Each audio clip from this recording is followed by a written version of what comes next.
You know how AI taking over the world is like a classic sci-fi movie trope? Yeah, the Terminator scenario, right? Exactly. But today, we're going to deep dive into how AI is actually impacting, the real world. Right. Especially in warfare. Stuff of headlines these days. For real. Yeah. We've got some pretty interesting sources to unpack today. Oh, yeah? So we've got excerpts from this article about the current state of AI in warfare. Okay. And some snippets from the World Economic Forum, Davos, all that. Davos, Switzerland. Interesting combo. I know, right? It might seem kind of random at first. Yeah, what's the connection? But trust me, they connect in some pretty wild ways. By the end of this deep dive, you'll get how AI is changing everything about military strategy, the potential benefits, the risks, and how, world leaders are trying to figure this whole thing out. It's a lot to unpack. Yeah, it's a wild ride for sure. It is a rapidly changing landscape, no doubt about that. Okay, so let's just start with the basics. How is AI actually being used in warfare right now? Well, think about the traditional process of warfare. Okay. So you got to identify a target, right? Decide how you want to strike, okay. And then actually LONCH the attack. Right. That whole sequence, that's called the kill chain. The kill chain, okay. And AI is basically making every single link in that chain move way faster. Faster, okay. How? What's AI doing that humans can't? Data, man. It's all about the data. AI can just analyze massive amounts of data in real time. Oh. We're talking satellite imagery, sensor readings, you name it, even communication intercepts. Wow. And it can use all that to identify threats, see vulnerabilities, and recommend what to do. It's like having a superpowered intelligence analyst. Yeah, working 24/7, never gets tired. Never sleeps. He never gets coffee. And that speed, that ability to make decisions faster than a human. Right. That's what gives the military an edge, right? Absolutely. I mean, Putin himself said it best, right? Whoever masters AI will dominate the world. Whoa, that's a pretty bold statement. And it's not just some empty threat. He gets it. AI is changing the whole nature of power.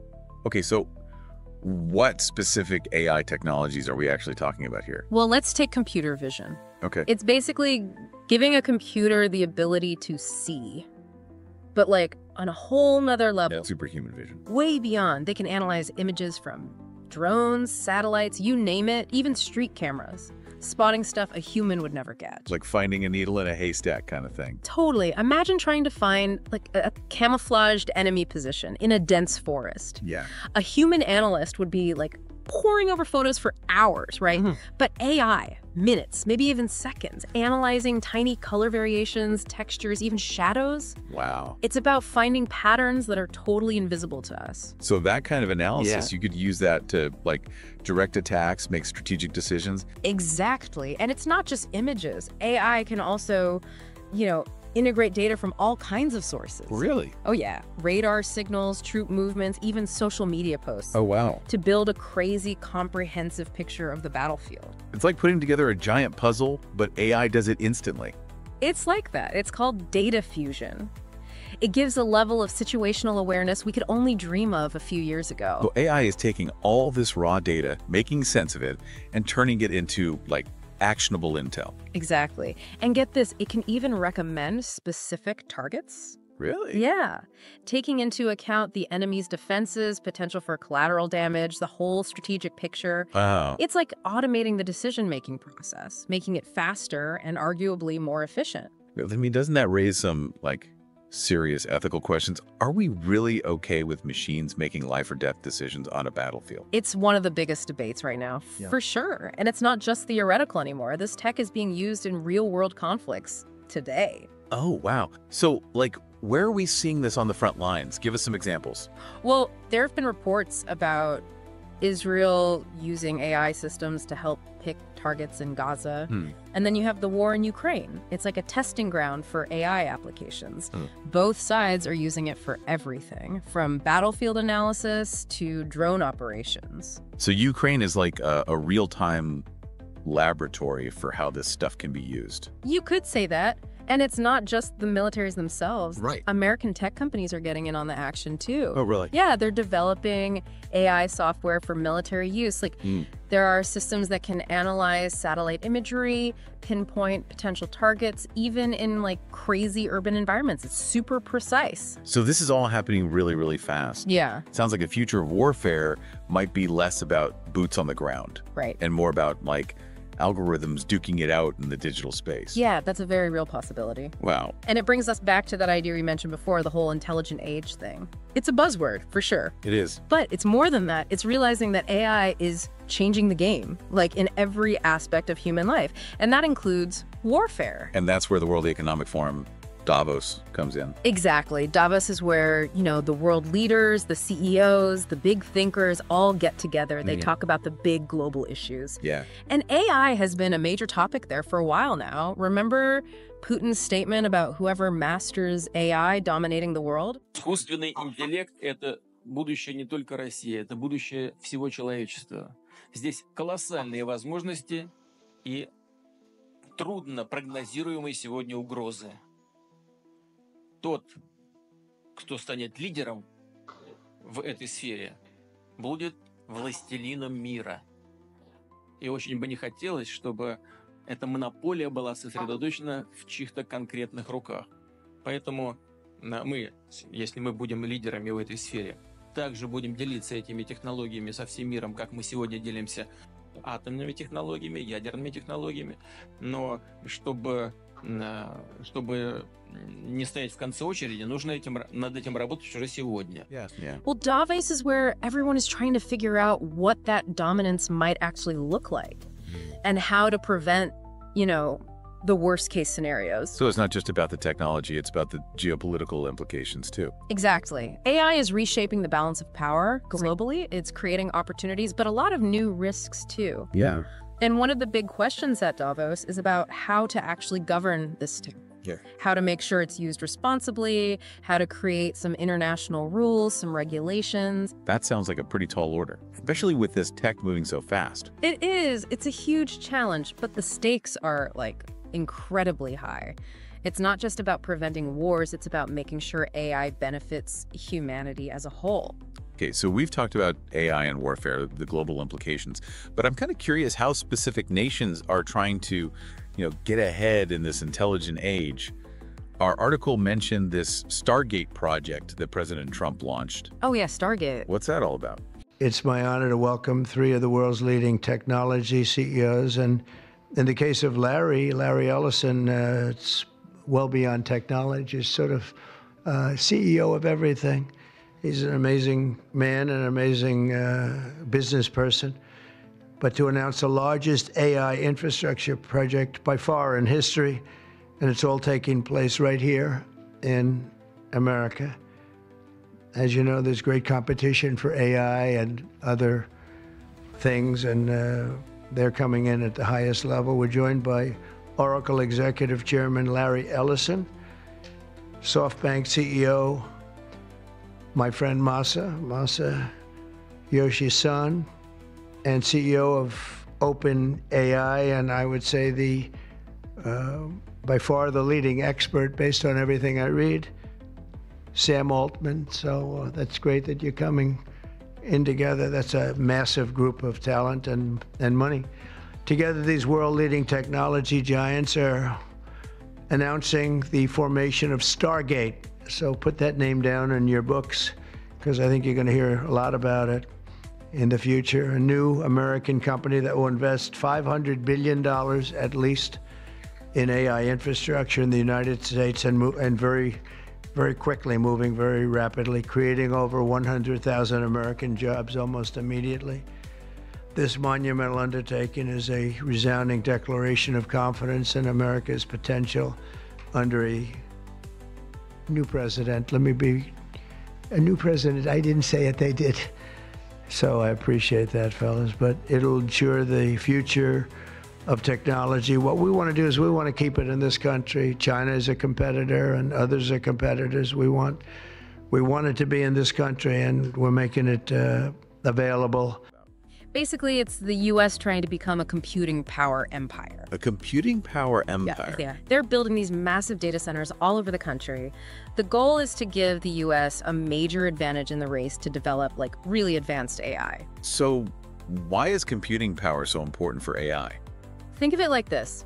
Developing and training really sophisticated AI algorithms, it takes a ton of computational power.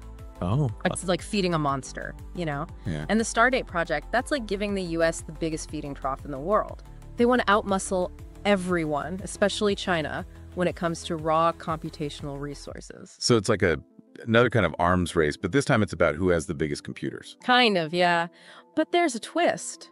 While the US is focused on that raw power, Yeah. China's going about it differently. They're really leaning into open source software, collaboration, sharing. So it's not just about having the best hardware, it's also about the software and the developer community. Exactly. And it makes you wonder, right? Yeah.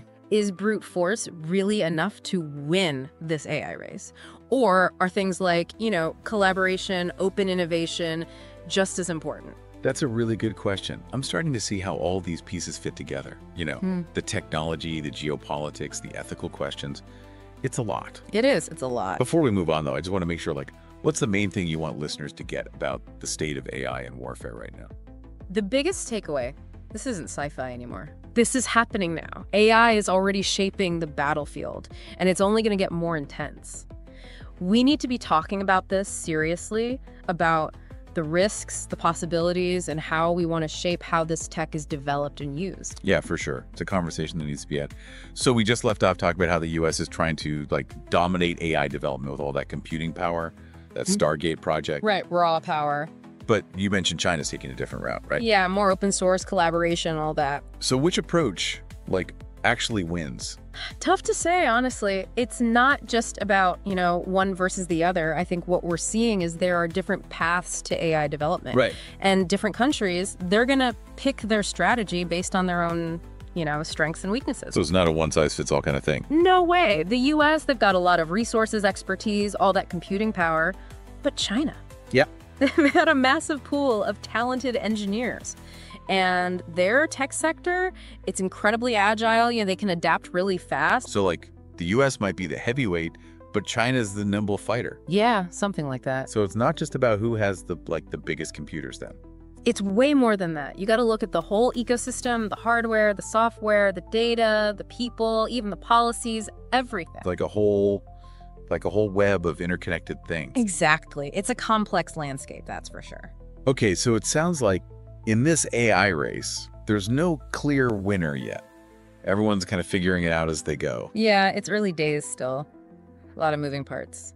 Well, let's shift gears a bit and talk about the ethical side of all this. Yeah. We're talking about AI making life and death decisions on the battlefield. Yeah. It's going to raise some pretty serious moral questions. Huge ethical implications, for sure. Yeah. And that's why the World Economic Forum, Davos, that's become such a key platform for discussing this stuff.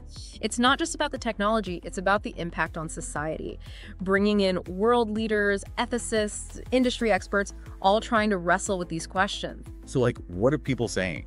What are the main concerns that keep coming up? Well, one of the biggest ones is about autonomous weapons systems. Right. Like machines that can actually make decisions that would normally require, human judgment. Choose targets, launch attacks without any human involvement. And that's a big deal, obviously. It is. It brings up a lot of questions about accountability, who's responsible if something goes wrong, the proportionality of force, the very definition of war itself. Yeah, if a machine makes a mistake, who takes the blame? Right. The programmer, the Yeah. commander who deployed it, the machine itself, it gets murky really fast. And that's just one ethical dilemma. There's the bigger question, too. Is it ever okay for a machine to decide to kill a human? That's a heavy one. I bet there are some pretty strong opinions on both sides of that. Oh, for sure. Some people argue that, these autonomous weapons, they could actually make war more humane. More humane? Yeah, less human error, less bias, less of those, emotional responses, the fear, the anger, all that stuff that can lead to bad decisions. So machines, they're more objective, more rational? Potentially, yeah. And you can program them to stick to the rules of engagement, avoid civilian casualties. So in theory, they'd be better at following the rules than humans are sometimes. That's the argument. But on the other hand, you have people who say it's just inherently wrong to give a machine that power, the power to kill. Right, regardless of how smart it is. Exactly. There's that fear of unintended consequences? What happens if something goes wrong that we didn't anticipate? What about algorithmic bias built into the system? And ultimately, the erosion of human control over war. It's a big deal. It really is. So we're not just talking about the technology. We're talking about our values, our morals. Absolutely. And that's why it's so important to keep having these conversations about AI, not just in warfare, but in every part of our lives. Okay, so let's say, hypothetically, we do go down this road and develop these autonomous weapons. How do we even keep them from, falling into the wrong hands? What's stopping them from being used for, really bad stuff? That's the million-dollar question. Honestly, it's a challenge we've been facing with, any powerful technology. Right. Nukes, chemical weapons, bioweapons, there's no foolproof system. So what can we do then? Well, one thing is to push for strong international rules, regulations around this stuff. Make sure everyone's on the same page. Right. The UN and other groups are working on that. But getting everyone to agree, that's a tough one. Different countries, different values, different priorities, different levels of tech development. Yeah, that's a lot to navigate. It is.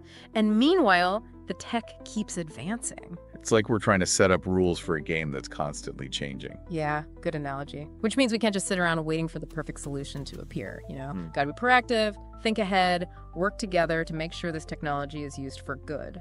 Okay, so we've covered the ethical stuff, the potential for a whole new kind of arms race, the challenges of global cooperation. But I want to get your take on a bigger question. How will AI actually change the very nature of war itself? Ooh, that's a big one. Honestly, I don't think anyone knows for sure. Right. But we can think about some possibilities, right? On one hand, you could argue AI makes war more likely. How so? Well, it creates new vulnerabilities, speeds everything up, increases the chances of miscalculation, things escalating.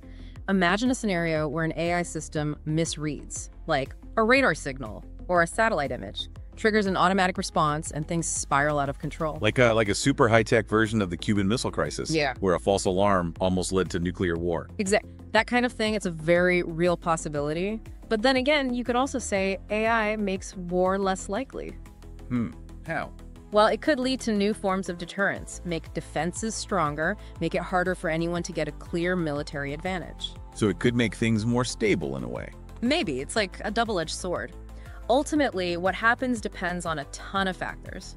The technology itself, the policies we put in place, and the choices that we, humans, make. So it comes back to us, how we decide to use this stuff. Always does. That's why it's so crucial to keep talking about it. Raise awareness, educate people about the risks, the potential benefits, and make sure we're steering this technology in the right direction, Make it work for us, not against us. Absolutely. This has been seriously thought-provoking. I feel like I've learned a ton about AI and warfare, the whole landscape. Yeah. Before we move on, though, I want to make sure we're crystal clear on the takeaways here. What are the most important things you want our listeners to remember about the ethics, the strategy, all of it? The bottom line, AI is powerful, but it's a tool. It can be used for good or for bad. It's not a magic solution to everything. It's not something we can just ignore. We got to be engaged, informed, and proactive in shaping how this all unfolds. Well said. And on that note, let's dive into how AI is impacting not just the battlefield, but everyday life. Before the break, we were getting deep into how AI is, changing the face of warfare and all the ethical questions that come with that.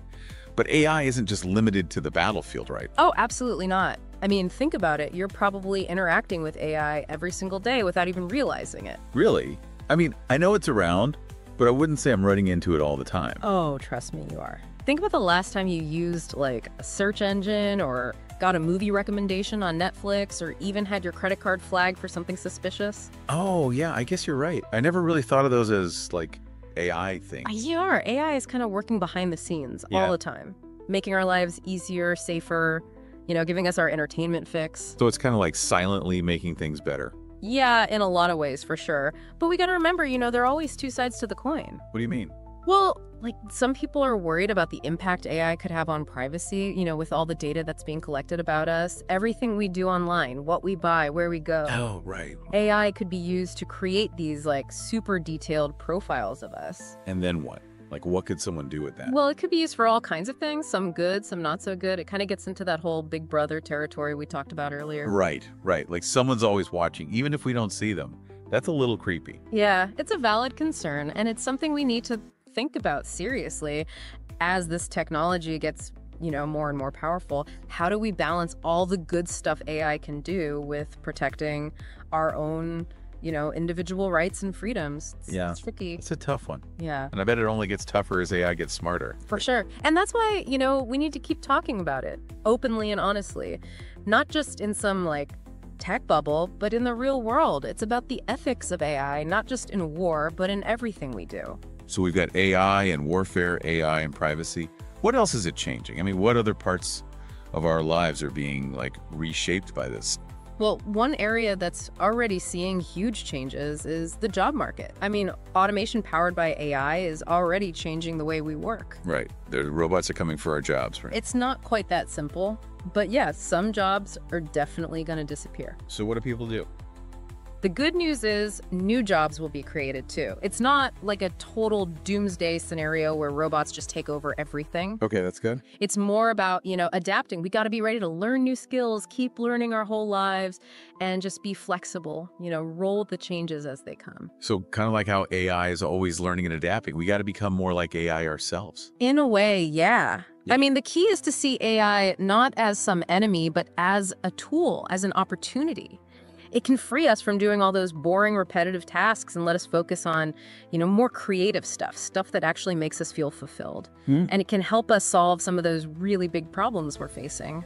I like that. It's about working with AI, not against it. Exactly. And that takes us back to that whole intelligent age idea. It's not just about machines getting smarter. It's about us working with them to make a better future for everyone. So it's like AI isn't just a tool. It's a partner almost. Yeah, I like that. Partner. And like any partnership, it takes trust, it takes communication, and it takes, making sure everyone's on the same page, working towards the same goals. That's deep. So if we could just give our listeners one big takeaway from this whole deep dive, what would it be? What do you want them to remember? I think the biggest thing is this. AI isn't some far-off sci-fi thing anymore. It's here, it's now, and it's changing our world in some really big ways. So we got to understand what it means, what it can do, and we got to be the ones who decide how it's used. That's a good point. We have more power than we realize sometimes. Exactly. Well, this has been amazing. I feel like I've learned a ton about AI, from the battlefield to everyday life, all the ethical stuff, the potential, the risks. And honestly, I'm feeling kind of, hopeful. It's a lot to take in, but there's a lot of good that can come from this. That's the spirit. I mean, the future of AI, it's not set in stone. We get to decide what kind of world we want to build with it. It's up to us. Well said. And on that note, it looks like we're out of time. But hey, this is just the beginning, right? There's so much more to explore, to learn, to discuss. So stay curious, everyone. The intelligent age is here, and it's going to be one wild ride.